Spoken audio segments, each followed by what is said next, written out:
आएंगे। मेरी आप लोगों से सबसे गारंटी है, जितना अब आप कमा रहे हो उससे ज्यादा पैसा कमाओगे। जितना अब आप कमा रहे हो उससे ज्यादा पैसा कमाओगे। धर्म का काम भी होगा और उसके बाद आपका नाम भी होगा और लोगों को दवाई अच्छी भी मिलेगी। ये आप लोग सब एक बार खड़े होके प्रॉमिस करो, एक सब लोग खड़े हो अब एक बार, कि हम लोग सब मिलके हाथ से हाथ मिला के अपने नेशन को, मोदी जी के विजन को हम साकार करेंगे। ये हमारी सब आप लोगों से, क्योंकि आप लोग अपनी जगह पे देश की सेवा कर रहे हो। यहाँ पे एक संजय मेरा छोटा भाई है, मैं उसको एक बार स्टेज पे बुला के 2 शब्द बोलने के लिए आमंत्रित करता हूं।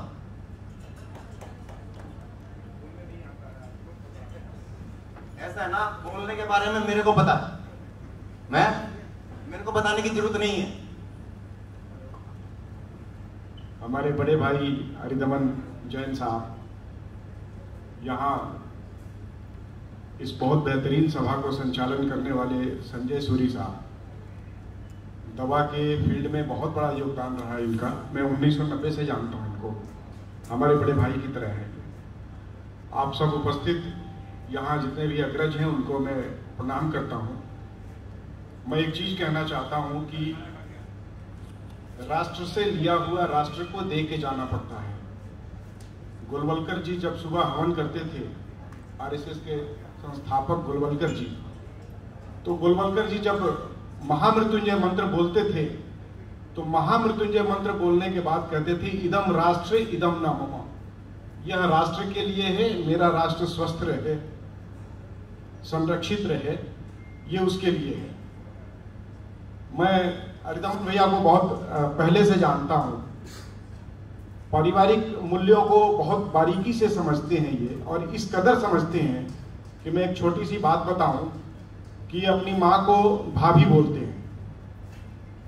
ये बड़े आश्चर्य लगेगा आप लोगों को। मैंने पूछा इनसे, एक धार्मिक यात्रा पे थे, कि आप माँ को भाभी क्यों बोलते हैं?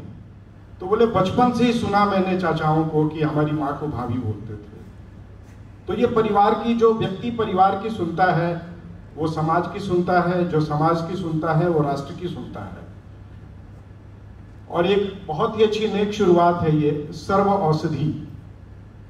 माननीय प्रधानमंत्री जी जब 2014 में आए तो उस समय हम लोगों के पास एक मंत्रालय आया, श्रम एवं रोजगार मंत्रालय।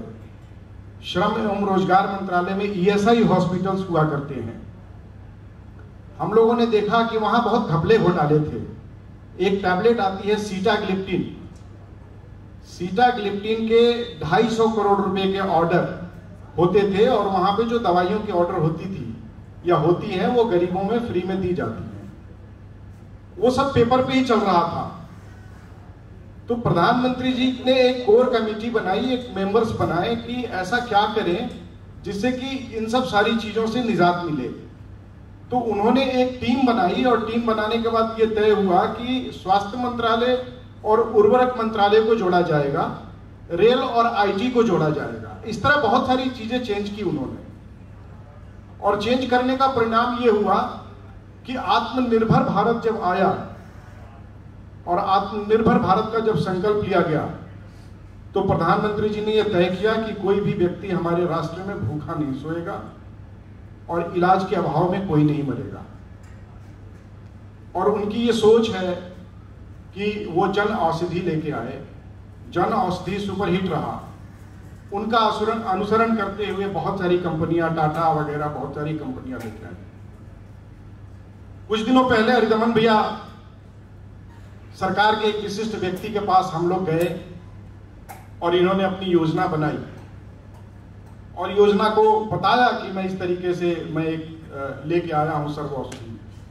सरकार ने इनको आश्वासन दिया, और मैं एक सरकार की प्रतिनिधि की हैसियत से यहाँ पे खड़ा होकर मैं आप सबको आश्वासन देना चाहता हूं कि भारत सरकार ने इनको आश्वासन दिया कि राज्य में, केंद्र में, प्रदेश में जहां भी आपकी जरूरत होगी हमारी, हम आपकी पूरी तरीके से मदद करेंगे। और मैं आज आप लोगों को आश्वस्त कराता हूं कि आप जहां भी स्टोर खोलेंगे जहां भी दवाइयां देंगे, जहां भी, मैं व्यवसाय शब्द नहीं जोड़ रहा हूं इसको, ये बहुत अच्छा लोगो है कि नर सेवा नारायण सेवा, ये प्रधानमंत्री जी का संकल्प है।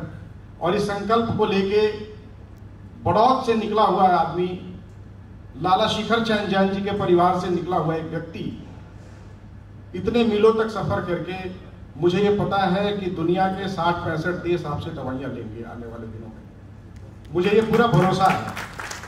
दवा के फील्ड में जो भारत में क्रांति आने वाली है आने वाले समय में, ये बहुत आगे तक जाएगा। तो मैं अपने शब्दों को विराम देता हूं और मैं एक बार शुभकामना देता हूं कि राष्ट्र की सेवा के से संकल्पित होके आप लोग इस कार्य को करें।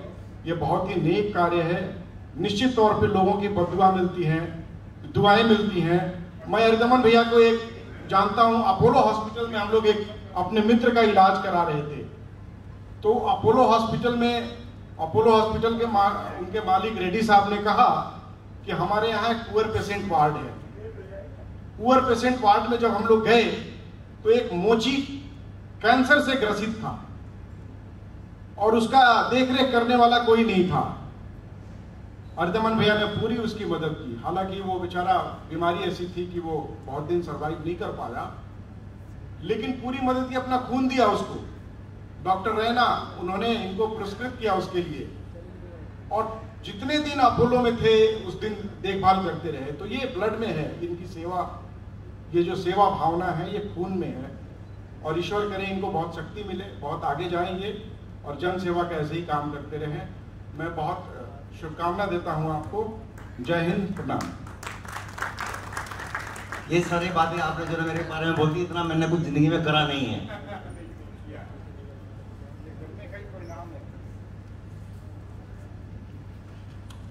अभी